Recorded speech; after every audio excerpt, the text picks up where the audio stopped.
ఈ గవర్నమెంట్ వచ్చిన తర్వాత కొడంగల్ నారాయణపేట కొడంగల్ లిఫ్ట్ ఇరిగేషన్ కొత్తగా స్టార్ట్ పెట్టింది. అసలు ఆ నీళ్ళు ఏడానికి తీసుకుపోతారు వాళ్ళు. చిన్న 1 TMC రిజర్వ్ కెపాసిటీ ఉన్న భూత్పూర్ రిజర్వాయర్ నుంచి వాళ్ళు అక్కడ డ్రా చేస్తారంట 4 TMCలు. ఎట్లా చేస్తారు? అసలు దాని మెయిన్ పంప్ హౌస్ ఎక్కడ, మెయిన్ సోర్స్ ఎక్కడి నుంచి నీళ్ళు తీసుకుపోవాలి, మరి భూత్పూర్ రిజర్వాయర్ నీళ్లు ఎట్లా రావాలి, దాంట్లోకి మీరు ఎట్లా తీసుకుపోతారు? ఇది అంతా అసలు భయంకరంగా ఉంది పరిస్థితి. అది 100% కొడంగల్ లిఫ్ట్ ఇరిగేషన్ అనేది అట్టర్ ఫ్లాప్ స్కీమ్. అది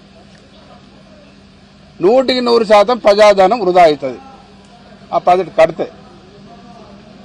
ఉన్నది దీనికి ఆగటిగా నీళ్ళు లేవు. కొత్త కొడంగల్ లిఫ్ట్ ఇరిగేషన్ పెడితే నీళ్ళు ఏడంగా వస్తాయి.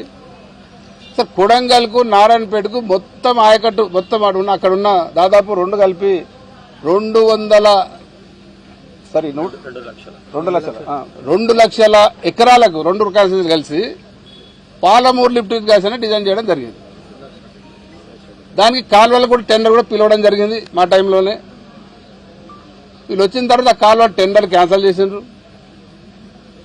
కేవలం కొద్ది అమౌంట్తోనే 5-6 వేల కోట్లతోనే మొత్తం మిగతా ప్రాజెక్టు కంప్లీట్ అయ్యి ఆ కాలువల టెండర్ పిలిచి కాలువలు కంప్లీట్ చేస్తే వాటర్ నారాయణపేటకు వస్తాయి, కొడంగల్కి వస్తాయి.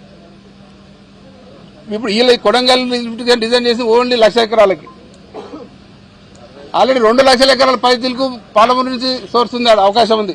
కేవలం కాలువల దగ్గర తీసుకొస్తే అక్కడికే కాదు, రేపు ఏదైనా అవసరం పడి జూరాల ఆయకట్టుకు వాటర్ అవసరం వస్తే కూడా పాలమూరు లిఫ్ట్ ఇరిగేషన్ వాటర్ దాటే కెనాల్ ద్వారానే జూరాలు నింపడానికి కూడా డిజైన్ చేయడం జరిగింది సంగమంట ద్వారా.